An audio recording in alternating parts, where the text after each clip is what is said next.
don't just know external tips and techniques and strategies. First, be internally clean. Don't just put makeup on your face. Don't just put some powder on your face. Be clean internally. And today we're going to unpack your career and some of the lessons that you advance in the book. So before anything, just a huge gratitude from our side. Try to explain the situation to him logically, philosophically, intellectually, rationally, so that he understands and his confusions are cleared.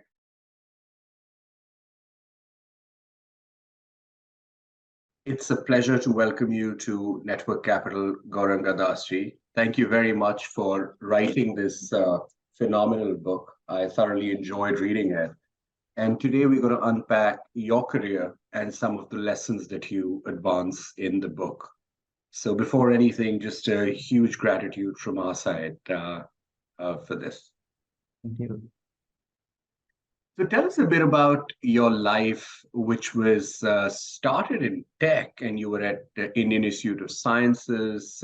How did you become a monk? How did you start to take such a serious pivot in your career? Yeah.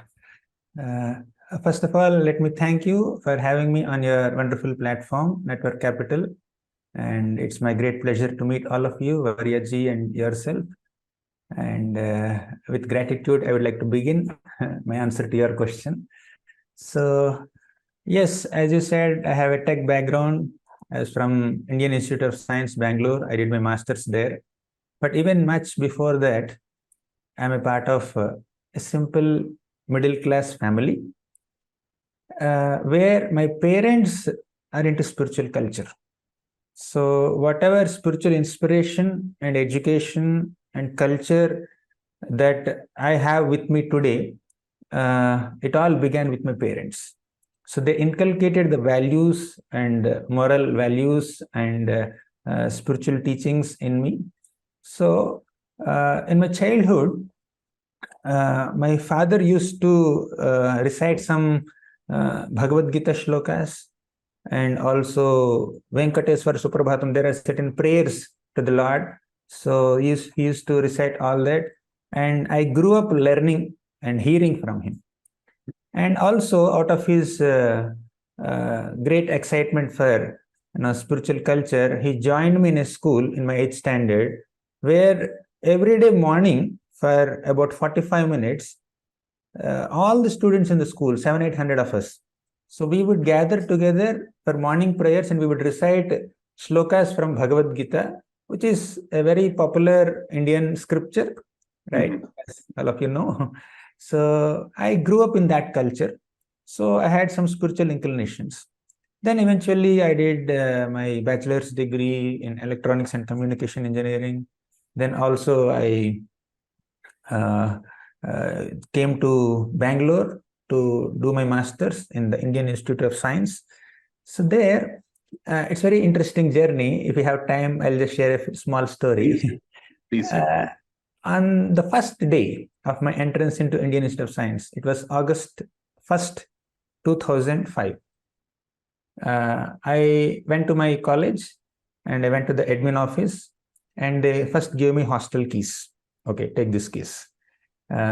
Your hostel room is in the 3rd floor. It's 81st room. You just go and occupy the room. So just first check in the room and our cleaning person will clean the room. Meanwhile, you can finish your admission formalities. So I went to my room. So as soon as I went to my room and opened it, I found a big picture of Krishna, Lord Krishna. Small child, hardly 2-3-year-old boy. So in a window, he has some parrots next to him wearing a beautiful peacock feather and holding a nice flute. Yeah, it attracted my attention. So in my room, probably the person who was living in that room before me, so he had kept that picture. So I was very attracted to it. And I told the cleaning person, you clean the room, but don't remove this picture, leave it as it is. Okay. I told him like that and went to complete my admission formalities. After a couple of hours, I came back. I didn't find the picture there. And I was quite disappointed. I was hardly 20, 21 like that. Then I asked the cleaning guy, where is the picture? Why did you remove it? And he was smiling and he was saying something which I never understood. I didn't know Kannada. I didn't know Hindi also in those days. Even now also my Hindi is a little poor. And he didn't know English or Telugu. So there was a communication gap. Probably he thought that I told him to remove it. I didn't know what happened. Basically, he removed it. I was quite disappointed. A very small little child's photo. It's like very attractive. And one of my aunts was there next to me. She was a Bangalore resident. So she saw me disappointed and said that such kind of pictures are available in ISKCON. I said, what is ISKCON? She said, ISKCON means Krishna temple. Oh, ISKCON means Krishna temple. She did not even know the full form of ISKCON, International Society for Krishna Consciousness. So I said, okay, fine. Shall we go there?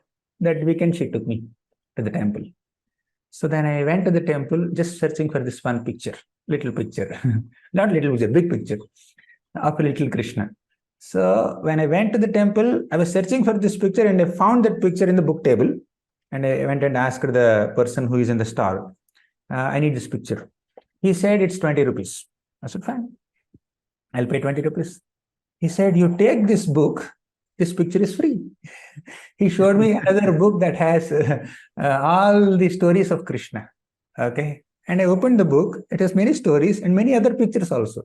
So I took the book also. I took the picture also for free and I put it on my wall in the hostel room. And I started reading the book. So like that, more than 3 months passed. 100 days passed. It was on November 10th. One of my classmates came to my room and asked me, are you an ISKCON devotee? I said, what does it mean? There are some ISKCON devotees here.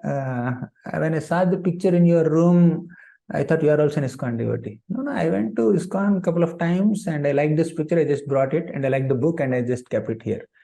Then he said, there are some people who are followers of ISKCON. They are also chanting. They are also reading Bhagavad Gita and all that discussing. If you like, I can introduce you to them. I said, I don't mind. So November 11th, he introduced me to those devotees. They're my seniors. They're in second year. I was in first year, right? So I slowly associated with them. We started discussing Gita philosophy, which I was familiar with. Since childhood, I have been reciting Gita, but for the first time, I started understanding the meanings of Gita. So eventually, I developed a lot of inspiration to go deep into the scriptures. And then I reflected, okay, I think this is a very exciting way to lead life, right? I'm finding more fulfillment. Yes, I had very bright career, definitely.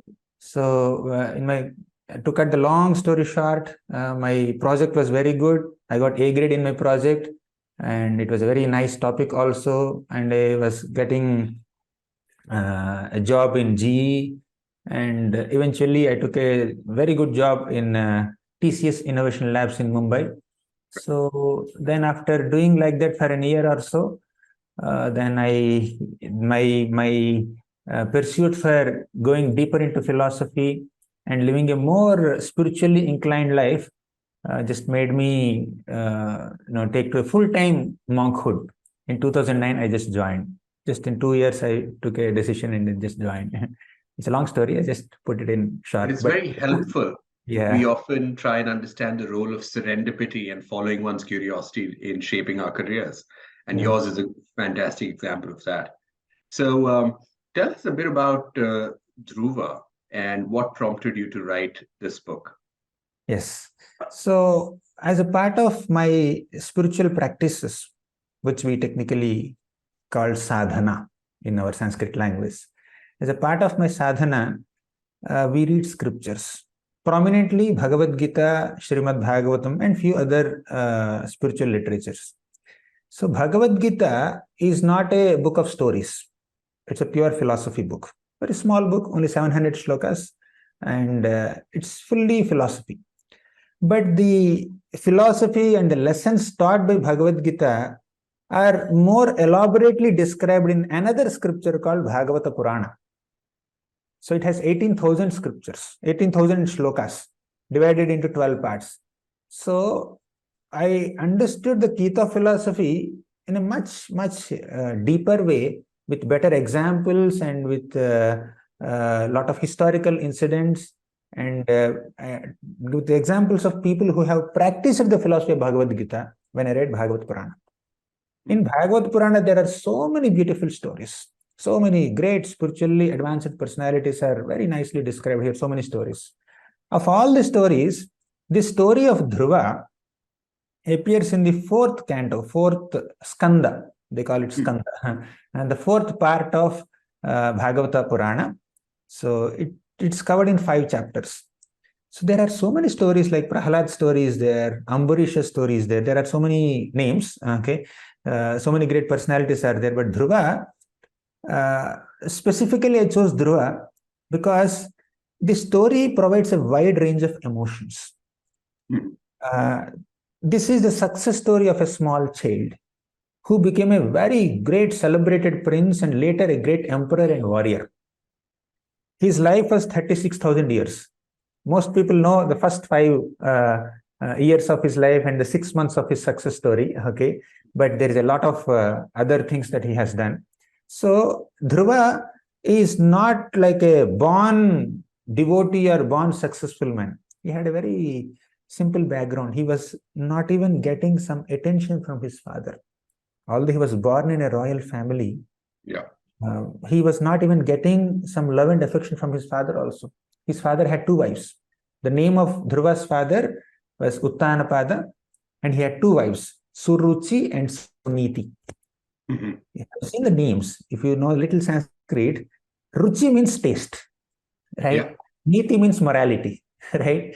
His wives are also named like the Suruchi, Suniti. So he is more attached to Suruchi, not Suniti. For example, doctor tells us that you should not eat these oily items. It spoils your health. Now your body is not in a condition to eat and digest oily food. Don't eat it. But somehow this person is addicted to that oily food because of its taste. Ruchi is there. But the doctor gave niti, morality, right? The moral values and good instructions, good advice of the doctor is not very appealing to him, okay? So he chooses to eat that. Similarly, an average human being also has more inclination to choose something which is more tasty and immediately enjoyable than that which is which can give him permanent happiness or like enduring happiness. That's a general tendency. So Uttanapada, Dhruva's father, represents this mentality. He is more attached to Surichi, the younger wife, than Suniti, the older wife. Naturally, he is giving more affection and love to Suruchi's son. His name is Uttama. And he was neglecting Suniti's son, that is Dhruva. So one day, Uttanapada was sitting on his royal throne with his younger son, means Suruchi's son, Uttama, on his lap. Then this little Dhruva, who was just 5-year-old at the time, so he ran towards his father. I also would like to sit on my father's lap. My brother is sitting on one side of the lap, so I can occupy the other side. So he came with so much of enthusiasm, so much innocence. And when a child comes to receive affection from an elder, nobody would deny it, right? How can a father deny it? How can a king deny it? A king is supposed to treat all his citizens equally, and here is a king who is unable to treat his own sons equally. What kind of treatment can he give to his different citizens? So to cut the long story short, so Uttanapad is representing a person who is not able to do justice to the roles. He's unable to fulfill his responsibilities as a good husband, as a good father, as a good king. So this kind of frailties are there in an average human being, generally speaking, right? And Dhruva was a person who was deprived of affection from his father also. He wanted to sit on father's lap, father said no. Okay. And Dhruva was abused by Suruchi, stepmother. Okay. Right. So he received abuse, he received insult, he received indifference and mistreatment. And then he went to his mother, and mother tried to console him, Mother Suniti, and how she gave advice. So basically, in this Dhruva story, we find a small child struggling to even get his father's affection and some small privileges that he is by default entitled to. But from that position, he went to Dhruvatara, the pole star. He became the prince of the pole star, right? He achieved success in 6 months. So naturally, some curiosity is generated in any person to know what is the success story. how such a person achieved, how such a small child, 5-year-old boy went into the forest alone, and how did he attain such great success. So I found it very intriguing. And on top of it, I read this story several times. I spoke on this story several times. I heard this story several times, and I meditated on it several times. So my repeated meditation and speaking and hearing naturally helped me develop a lot of appreciation for the story. And it's not the story of a person who by default had everything in life. He doesn't have even basic things. Something like from rags to riches, you say, right? So he's like that. Rags to riches in terms of emotional support. On top of it, this Dhruva story also provides a wide range of emotions. There is revenge, there is envy, there is hatred, there is friendship, there is mother-son relationship, father-son relationship, husband-wife relationship, and also how we need to treat the younger ones. So child upbringing is there. So how a child has to be raised, how to acknowledge the emotions of a child. So child abuse case is there in this story, and how father neglected and abused the child is one part of the story, and how mother groomed the child, how she became that woman behind the success of this man. Many times we hear that that behind every man's success there is a woman. So in this Dhruva story, I can clearly see that behind the success of Dhruva was the woman, mother Suniti, his own mother. She was behind the success of Dhruva. So what is the role of a mother in a child's life? What is the role of a father in child's life? What can an elder's neglect and indifference and mistreatment do to a child? So many things are there in this Dhruva story. And when he becomes an emperor, there are many more lessons to learn.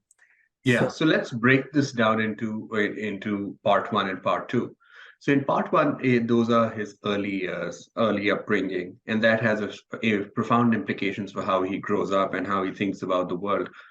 Why should the modern millennial or the young person, who I think this book is targeted towards, why should that person care about this? It doesn't seem that relevant, does it?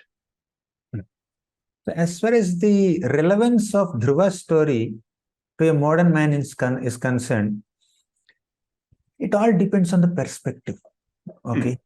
One may think that, oh, these are age-old stories. This Dhruva story happened 1,000 years back. Lord Ramachandra's story happened many thousands of years back. But you see, because it has happened thousands of years back, that does not mean it is not relevant. If it is not relevant, why books are still available on this? So many kids series are there with Dhruva. People are still studying. For example, a newspaper is there. If you read a newspaper, after a few days, and mostly by the next day itself, the news becomes irrelevant, right? There's an update. But this book, Bhagavata Purana, is written 5,000 years back. And it is recording the stories that happened many more thousands of years back, right? So, when a story that has happened long back is giving us some valuable lessons, then we should be able to pick up. Many times people, even storytellers, can even present some imaginary stories with a moral in it. Yeah. So when a jewel-like lesson which is very relevant and applicable in our practical life is coming from any source, we should be eager to take it, right? So this is a success story. In this story, let me just highlight just one lesson as a part of answer to your question. Is destiny everything? Many times this word karma is very popular, right? Destiny. Yes, it is. Fate, right? So fate, destiny. Is everything in life is predestined? Not a blade of grass moves without the sanction of God. We keep hearing this, right? Does it mean that he has programmed everyone's life like this? Are we robots? Are we just acting as actors in director's plan? He has given us dialogues. He has given us what to do. He has allocated our screen presence, or do I have any independence? So I analyze it a lot there. What is the role of our determination, our effort, our endeavor if everything is predestined? Is really everything is predestined? So people are curious to know. I don't know how to reveal it now. You can read the book. But this is one thing. One more thing. Yeah.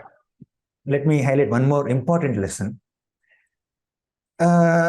Nowadays, or since time immemorial, this counseling is something which is very much needed by most people, right? Counseling. That's So, why Network Capital exists, career counseling. yeah, career counseling, correct, right? Yeah. So this is career counseling, but there is something called personal counseling, right? Yeah. When a person is stuck in career, yes, career counseling will help. But when a person is stuck in the mind, okay, because of no success in career, one may have a lot of mental blocks and confusions and bewilderments and misconceptions and imaginations and disappointment, discouragement, depressions, right? So how to block, how to clear that? So when somebody uh, is affected mentally, if that mental block is within certain boundaries, philosophical counseling treats it. When it goes beyond certain boundaries, he needs psychiatric treatment. Mm-hmm. So one is psychological counseling, second is philosophical counseling. The difference between these two is psychological counseling means the wound is very severe. The mind is like totally affected, not totally, very severely affected. Yeah. Sometimes people are not so psychologically affected. They are not so confused. They're like mental like that, but they have some small confusions, small mental blocks.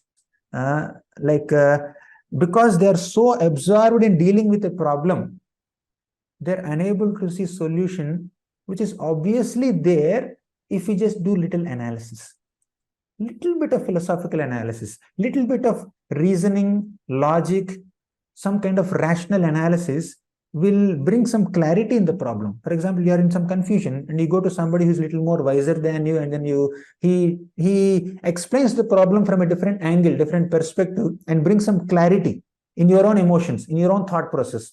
That helps the person a lot, right? So that is called philosophical counseling. In the I'm also trying to pursue a PhD in this direction, philosophical counseling, right? So there's something called logic-based therapy.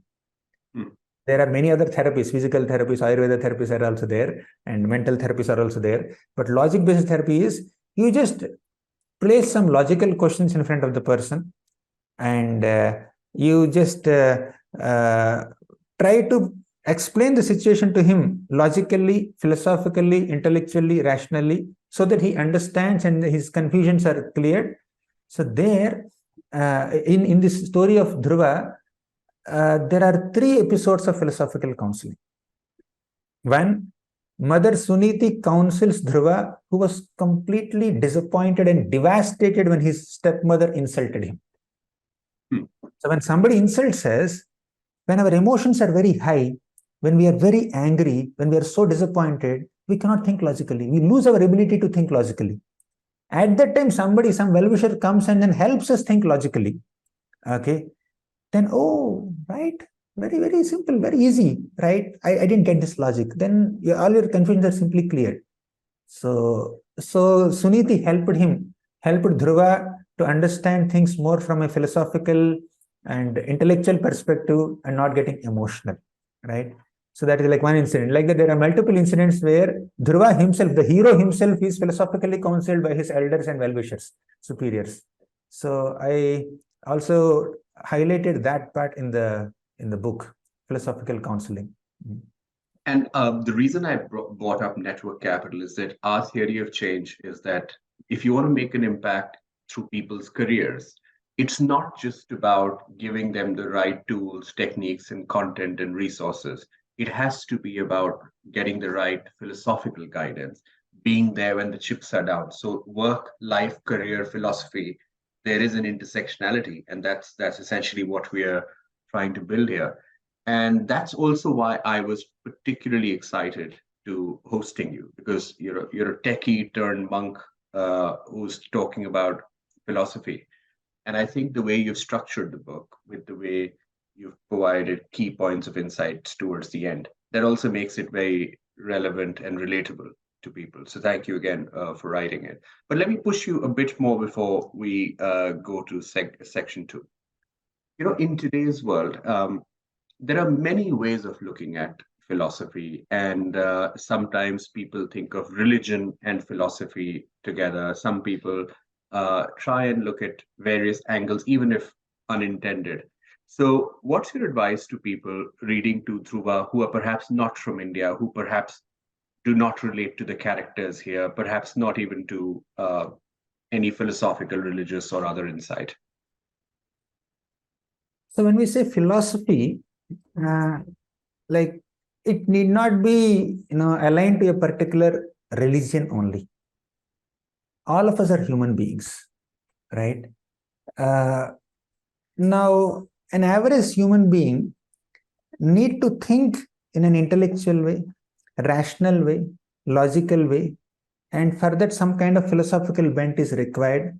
And some aspects of philosophy, which is a bigger umbrella, but most of the aspects under the bigger umbrella of philosophy are universally relevant. They are not restricted to a particular faith. Mm-hmm. So these universally relevant principles and lessons and basic virtues of human life, like gratitude, compassion, kindness, forgiveness, tolerance, simplicity. So these are basic virtues and basic philosophical lessons are supposed to be the asset of every single human being, and it need not be restricted or need not be identified with a particular sect or religion or faith only. So this is my basic understanding, right? And that's one of my immediate attractions to Bhagavad Gita also. Okay, let me park that aside. Let me not get into Bhagavad Gita. One thing that I have learned in Dhruva's story and also in Bhagavad Purana overall and Bhagavad Gita is this. Let me explain this with a small incident that happened in my childhood. In my childhood, one day, I think I was in 4th standard. One day, I was playing. It was holiday. Whole day I was playing. And I was very dirty, right? So much perspiration, so much dirt on my face, so much dirt on my clothes. I was just playing, and my mother saw me in the evening from home. I went somewhere late afternoon, and then till evening I was there till 5:30, 6 o'clock. She called me. I understood she's going to give me a feedback. She will be giving me a heavy chastisement. I was guessing. She called me and said, "Look at your face in the mirror. You look so dirty. And your friends are so fresh. They just took a bath. They're very fresh. Are you not ashamed of being so unclean in front of your clean friends? So you must take a bath right now." By the way, I have already realized that I'm very dirty. And just before my mother said it, 5 minutes back when I saw my friends very fresh, I felt a bit uncomfortable looking at them. Oh, they look very fresh. I'm very unclean. And my mother is pointing that out. And I even guessed it also. But you know what I told my mother? Yes, I also realize I'm dirty. Can you please get me that powder? I'll put some powder on my face, okay, so that I look fresh and I'll go and play. I was not inclined to take bath. I was only telling that I'll put some makeup on my face, right? Of course, last 15 years, I never put any makeup. I'm a monk now, 15, 20 years. But in those days, we used to use some powder. So my mother said, "What kind of thought process is this? If you put powder on your face, from a distance, you may look fresh to people. But when they come close to you, you will stink anyways, right? They will understand you're not clean and you're just putting makeup, okay? So you must take bath." And she insisted and she made me take bath. The lesson that I wanted to highlight in this small incident that happened in my childhood is this. Many times, we may want to strategically do things. We may want to know what is right, what is wrong, what is politically correct, what will give me some, some good results. And for example, if I have to give a feedback to somebody, sometimes the strategy is used plus, minus, plus. First, you begin with appreciation. Then you give the feedback, chastise them. Then you end with an appreciation. Then it will be taken easily. So plus, minus, plus. Okay, generally this kind of strategy and all is given. But what my mother taught me that day is, don't just know external tips and techniques and strategies. First, be internally clean. Don't just put makeup on your face. Don't just put some powder on your face. Be clean internally. So, the main lesson here is, when we are equipped, when we are armed with right logical philosophy as it is coming from our age-old scriptures, ancient scriptures, we will become strong from within. We will have the right moral. We will not be confused. We will not be devastated or depressed or deranged or demotivated and become dysfunctional when there is some difficulty. Yeah. We become strong from within. So philosophy is universally relevant, and it is supposed to equip a person with the necessary courage and strength and the right kind of discernment and a right kind of discriminatory power to discriminate between what is right, what is wrong, what is good, what is bad, what is auspicious, what is inauspicious, what is beneficial, what is useless. So we should be equipped with that. So in my opinion, in my experience, I would say philosophy should make us strong from within. Not just give us some tips and techniques to deal with situations in life externally, but internally there is a vacuum. There is a lack of fulfillment, not like that. So we should become strong. So that's why the philosophy highlighted by all these stories must be, pursued. Does it make sense? It makes a lot of sense. And the reason I asked you was very specific, because on Network Capital, we're a global platform. People on our platform are from very different cultures, convictions, religious beliefs, ambitions. And one thing that I notice across the board is the loss of a shared narrative, which is something that different people are talking about. But I think there is no overarching curiosity or no story that binds people together. Because what has happened, for good or for bad, is that people's belief in something which is not right in front of the eye, which does not offer instant gratification, has been dropping. And you do need some philosophical foundation to make sense of how quickly the world is changing.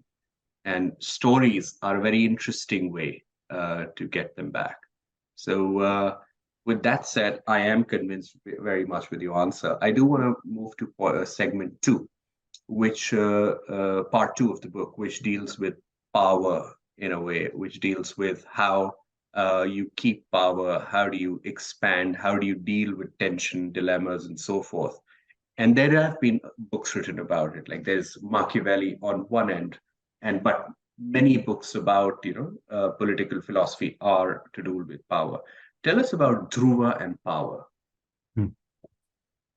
So Dhruva, as a child, he became successful in 6 months in getting what he wanted to get. And when he came back from the forest after worshipping Lord Vishnu and getting some boons, when he came back, he was very lovingly welcomed by his father back. And he was also lovingly welcomed by his stepmother who had insulted him before, right? All the details are there in the story. So now Dhruva grew up, that 5-year-old child, 5.5-year-old child grew up as a very young man, courageous and accomplished and kind of ambitious in a positive note, right? So, and he is well equipped with all wisdom and experience to occupy the throne. So his father Uttanapad retired from the responsibility as a king, and he enthroned Dhruva as the emperor. Very, very important lesson from Uttanapad, Dhruva's father. Initially, he had power, and he could not properly use that position or power. Along with power comes responsibility. He could not be responsible towards his own sons and wives, right? But later, when Dhruva left him, he regretted a lot. He regretted a lot.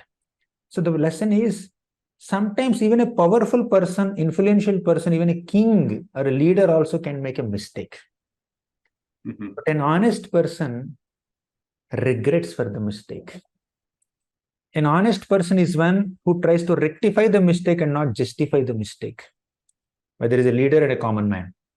So especially for a leader, this is very important. A leader, as I said, a powerful person, right? So along with power comes the responsibility to use that power judiciously. Secondly, when you happen to make some mistakes because of human tendencies, you should regret and repent genuinely and try not to repeat the same mistake and try to rectify the mistake and not justify the mistake and apologize for the mistake and try to come to right consciousness. And Uttanapad did that. So now when Dhruva became old enough to occupy the throne, what did Uttanapad do? He resigned from the job as a king, not job, responsibility as a king, and he gave the throne to Dhruva. Oftentimes, somebody who has power becomes attached to power. I have this power, I have this privilege, I have this position, I have these many subordinates, these ministers are reporting to me, these soldiers are reporting to me, whatever I say, they will do. I have so much treasury, I have so many weapons, I have so much entourage. So somebody who's in power could become attached to all this. But what is the litmus test for the maturity of such a powerful person? Maturity is not a product that is available on Amazon or Flipkart.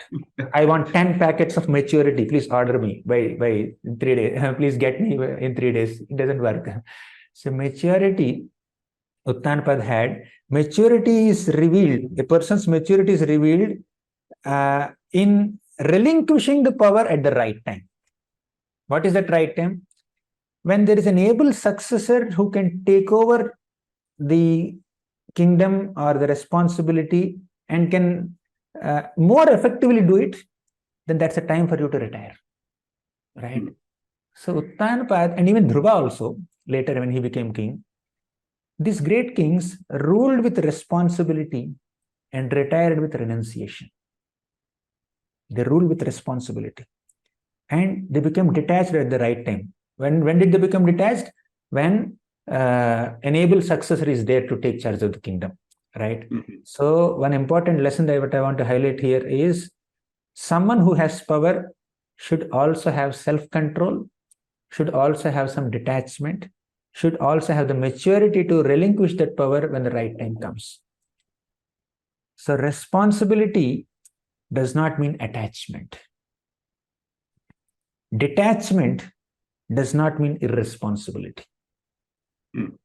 In the name of responsibility, we become very attached to that. So along with power, you get certain responsibility. Along with power and position, you get responsibility. You should fulfill that, of course. But you cannot be attached to all the privileges there. You should be detached. And especially when an able successor is ready to take over, you should be detached.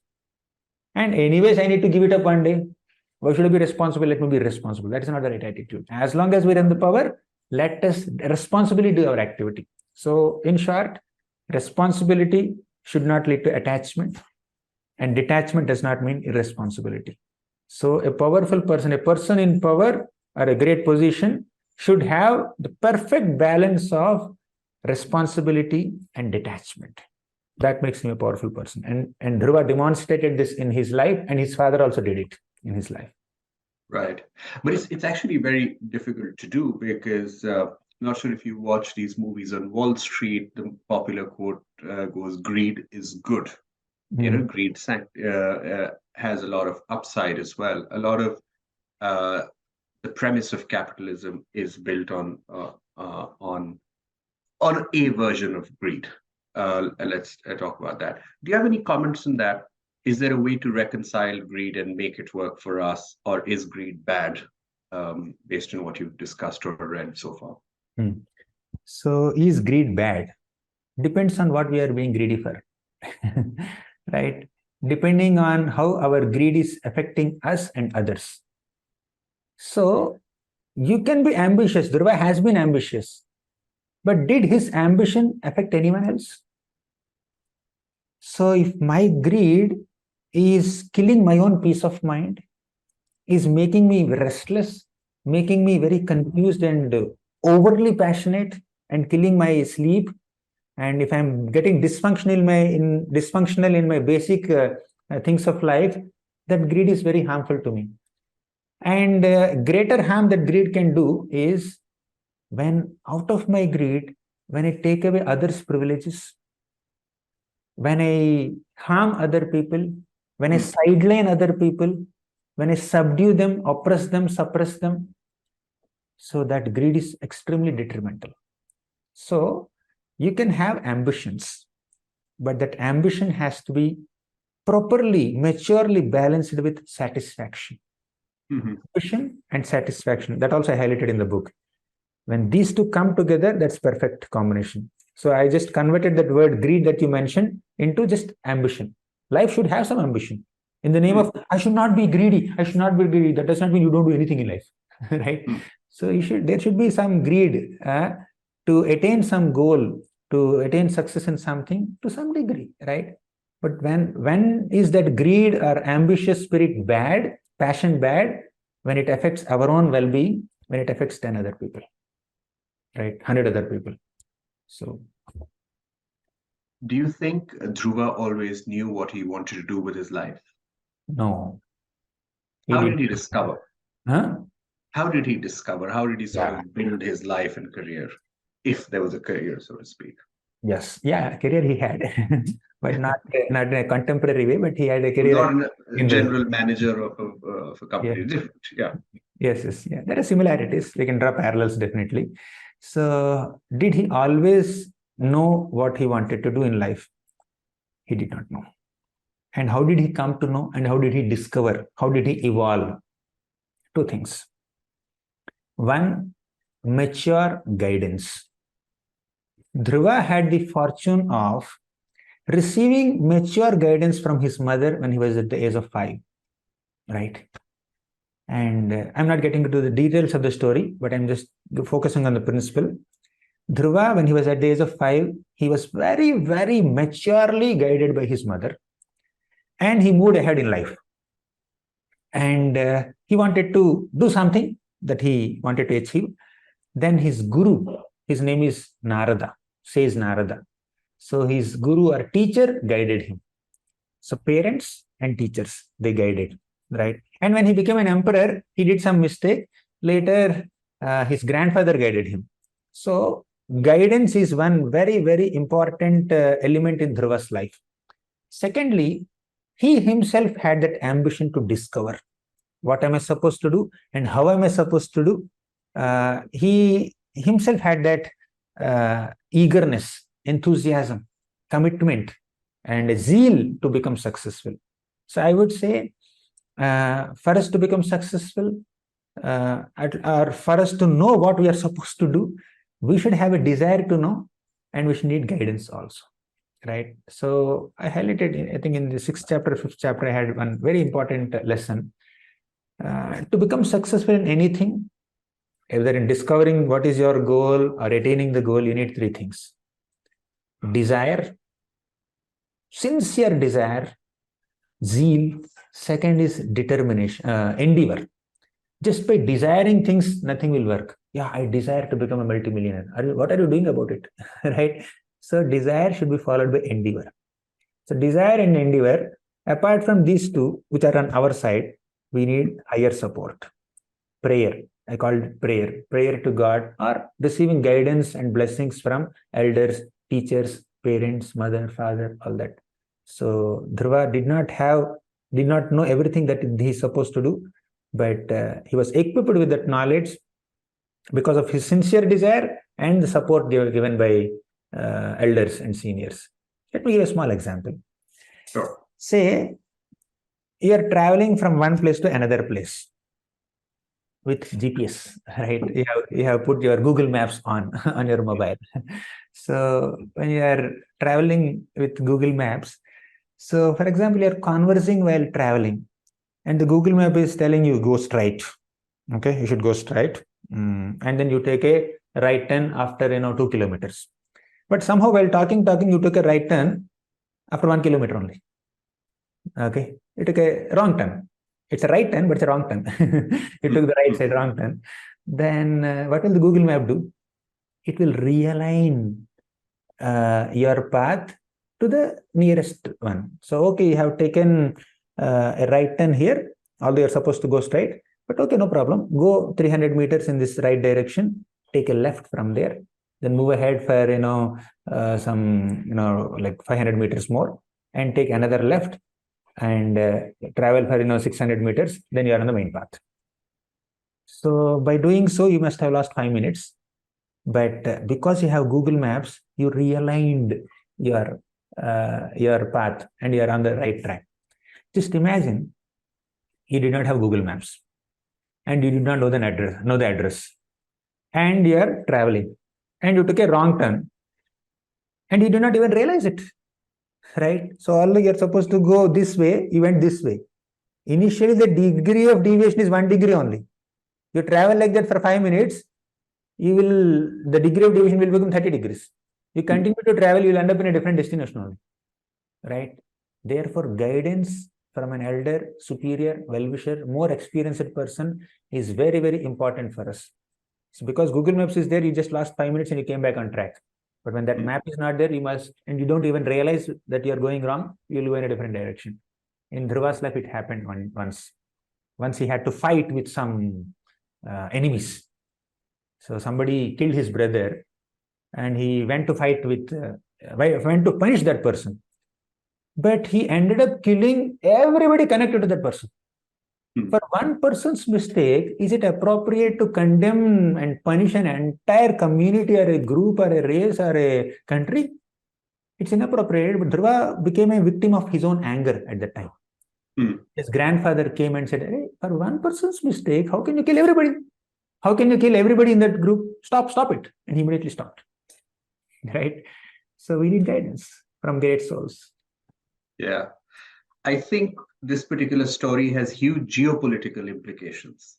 If you study the politics in, say, the Middle East or even what's happening in Eastern Europe, I think they'll probably benefit from reading your book and thinking about how Dhruva rectifies his mistakes rather than double down on them. Do you want to give us some parting thoughts about ambition, courage, making mistakes, learning, just pulling it all together? Why should people care about Dhruva? What are the main lessons people should always keep in mind? And if there's anything that you've changed your mind while thinking about Dhruva's life and career, we would love to know. So, as you said about mistakes, career, courage, ambition, goal, guidance, determination, to put all these things together, yes, that is Dhruva. I would say, to keep things short, mistakes are common for even an average person or a highly accomplished person. Dhruva, at the age of 5 only, he became very successful and mature in attaining his goal within 6 months. But when he became an emperor, Dhruva committed that mistake, as you just now said. Right? He committed that mistake of killing so many people for one person's mistake. Okay. So, however exalted we may be, however great we may be, however experienced we may be, however influential we may be, there is a scope of committing a mistake. So we should be honest enough and humble enough to admit that mistake and try to rectify that mistake. So especially when a leader, when a great person commits a mistake, the impact is more. When a small person commits a mistake, the impact is less. Let me give you one small example. Say I am trying to climb on the terrace of our building, not on steps, not an elevator. I have a ladder. I have seen ladder. So you climb on steps. Initially, say if I'm not experienced in climbing ladders, I would feel hesitant and I feel a little fearful, a little frightened. Oh my God, how can I reach? You please hold the ladder from bottom. I'll tell my friend. So somehow I gather some courage and then try to climb the ladder. 1 step, 2 steps, 3 steps, 4 steps. And I fell down. And I kind of balanced myself. and then somehow managed to stand on my feet. They Right. encouraged me, please try, no problem. So then I tried, managed to go to 5th step, then 10th step. I felt, yeah, good, I think I can do it. 15th step, I became confident. 20th step, I became overconfident. Confidence became overconfidence. 25th step, my overconfidence became pride. 30th step, my pride became inattention. When somebody is proud, they become very inattentive in their dealings. They become very careless and reckless in their dealings. Because I became inattentive on the 30th step, I fell down. From 4th step, when I fell down, I could balance myself. From the 30th step, when I fell down, I would break my head or leg, right? So it is very, very important for us to be more careful, more attentive, and not allow overconfidence and pride to come into our hearts when we are becoming successful. One of the most important aspect or attribute or quality of a successful person is successful people do not allow pride to enter them. They do not allow overconfidence to enter their hearts. They do not allow inattention to enter their hearts. They are alert. They are very careful. Okay, they are very, very composed, right? So that's what makes a person successful.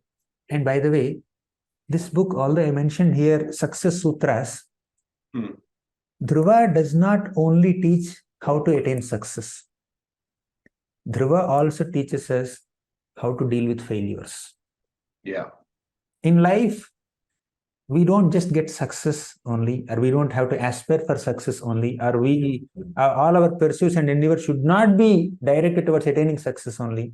We should also understand inevitably there will be failures, and I have to deal with failures. When situation is beyond our control, we have to surrender to the situation. COVID came, and could we do much? Could we do anything to stop this lockdown? We had to be locked down. Everybody's locked inside the doors. We couldn't do much. So we need to know how to become successful. At the same time, we need to know how to deal with failures, right? So that's our success. To not lose our moral, to not lose our enthusiasm and determination when we are failure, that is a success, right? So we are tested for two things in life. Many tests are there, but I'm telling two main tests we get. In failure, we are tested for our consistency. In success, we are tested for our humility. When we fail in something, sometimes the failure, if it is repeated failure, once you attempted, you failed, second time you attempted, you failed, third time you attempted, you failed, then one's moral may go down. To maintain consistency in endeavoring to continue with that same moral and enthusiasm despite failures is very crucial for becoming successful, right? So we are tested for our consistency in failures, and we will be tested for humility in success. When we become successful, sometimes people may become a little arrogant or proud, overconfident and inattentive, and they will naturally taste failure also, right? So let us cultivate these qualities of consistency and humility. Then we can deal with failures, we can become successful. This is one of the important lessons I would like to hit. When you ask me one lesson, it's difficult for me. I spoke a couple of lessons. Okay. But the last one really struck a chord with me personally. Thank you very much. Is there anything I should have asked you that I didn't, or any parting words that you had? No, in a 1 hour interview, we can't put 15 years of meditation, right? And we cannot cover all the questions, but we had nicely discussed for an hour or so. So we can discuss again if you want, or we can discuss in other forums also. Would love to do that. Perhaps the Bhagavad Gita next time. Thank you very much, Gauranga Darshan. Really appreciate it. Yes, I really appreciate and I'm very grateful to you for asking very good questions, very pertinent questions, very relevant questions, and extracted whatever I had to say. But I really appreciate you as a nice interviewer. Utkarsh ji. Entirely my Thank you. pleasure. Thank you.